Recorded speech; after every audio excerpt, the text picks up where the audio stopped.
Zach, Jeff, thanks for joining me. Thanks, Hey, Steve. Steve. Well, today we're talking about the rise of multi-story warehouses.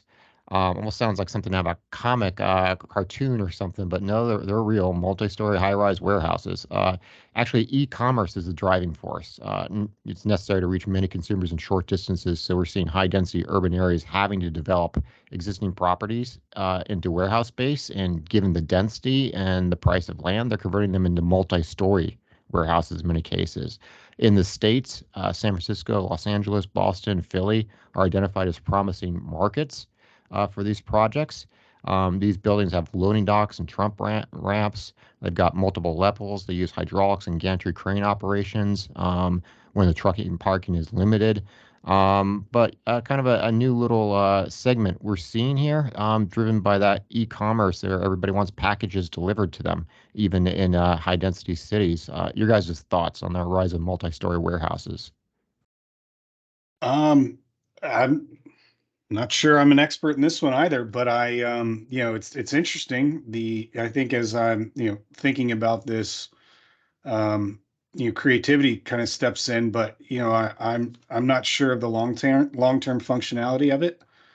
Um, but I see and understand kind of the last mile, stretch of this, but I'm not sure I can see the long term use if it's going to be just an asset that just gets grown out of or not. Well, I surprisingly have some experience with this, and I can tell you confidently it was over 6 years ago, and it was in a different use than e-commerce for multi-story warehouses. And to protect the gentleman's identity, I'm going to call him Farmer Bob. But Farmer Bob was a hydroponic farmer. Well, I guess he still is a hydroponic farmer. And he said that if you give me dirt, I can grow anything you want anywhere. And one of the interesting things here was empty warehouse space. It's take a 10-story building. Each story can be rigged with dirt, and hydroponic farming. You can create farmland.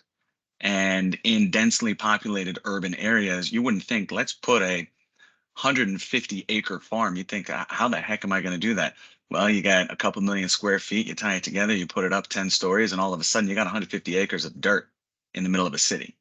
Yeah. So I can see different avenues for this to actually be something that could be useful and exist beyond just e-commerce, beyond just farming.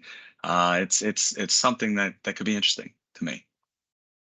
Yeah, I think there's a place for this, and the way I think of it is kind of the death of retail isn't really the death of retail, right? I mean, obviously there's plenty of retail stores out there, but even some of the ones that have disappeared, well, what you do is you kind of fill them with industrial slash retail infrastructure.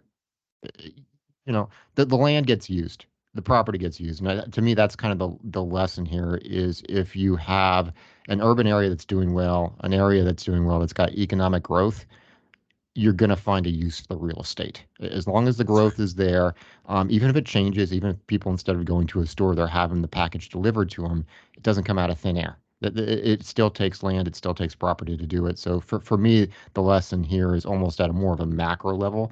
Find an area that's growing, find an area that's got good demographics, and even if things change in terms of the shape of things 5, 6, 7 years down, as long as you still got that growth, you're going to find a use for the land. Yeah, and I think I would Right. probably agree with both of what you're saying when I said I don't see the long-term use. I meant in its current functionality as, long-term use for just straight e-commerce. I feel like it's one of those trendy things to do in opposition to something that's going to be a long-term option. Okay. Well, All right. some different opinions. Thanks, gentlemen.